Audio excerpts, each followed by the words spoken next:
हिंगोली विधानसभा महाविकास आघाडी आणि उद्धव बाळासाहेब ठाकरे गटाच्या उमेदवार रुपाली पाटील यांनी आपल्या मतदानाचा हक्क बजावला। तसेच रुपाली पाटील यांनी जनतेशी संवाद साधत त्यांच्या गाठीभेटी घेतल्या आणि 50 वर्षांनंतर हिंगोली विधानसभेसाठी महिलेला उमेदवारी मिळाली, त्यामुळे नक्कीच जनता मला चांगल्या मताधिक्याने निवडून देईल असे हिंगोली विधानसभा महाविकास आघाडीच्या उद्धव बाळासाहेब ठाकरे गटाच्या उमेदवार रुपाली पाटील यांनी एमसी न्यूजशी बोलताना व्यक्त केले।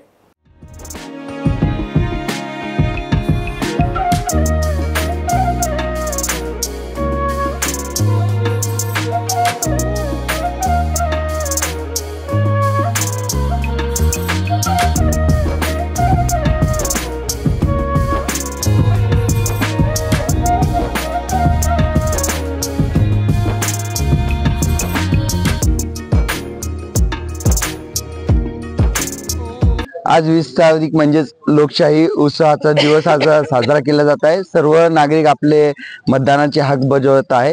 अशातच महाविकास आघाडीचे शिवसेना उभाटा गटाचे जे रुपालीताई पाटील आहे त्यांनी आपला हक्क बजावला। आपण त्यांना जाणूया। ताई, तुम्ही मतदानाचा हक्क बजावला, काय सांगणार? एक राष्ट्रीय उत्सव आहे आणि आज सगळ्यांचा भरपूर गर्दी आहे सगळ्या बूथवर आणि मी पण मतदानाचा अधिकार बजावलेला आहे आणि म्हणजे बऱ्याच प्रमाणात जनजागृती झाली आणि खूप बूथवर मी जाऊन पाहिलं ना, फुल बूथ मध्ये गर्दी आहे, प्रत्येक जण उत्साही आहे। आज मतदानाचा सर्वजण हक्क बजावत आहे, तर या संदर्भामधून तुम्ही जनतेला काय आवाहन करणार आहे?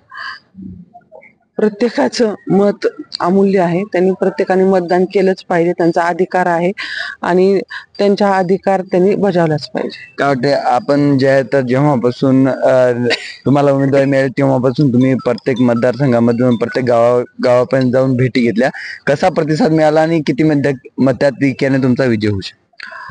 उत्स्फूर्त प्रतिसाद होता। तुम्हाला तर माहिती आहे, 50 वर्षानंतर महिलेला उमेदवारी दिली, त्याच्यामुळे प्रत्येक गावाखेड्यामध्ये महिलांचा उत्स्फूर्त प्रतिसाद होता।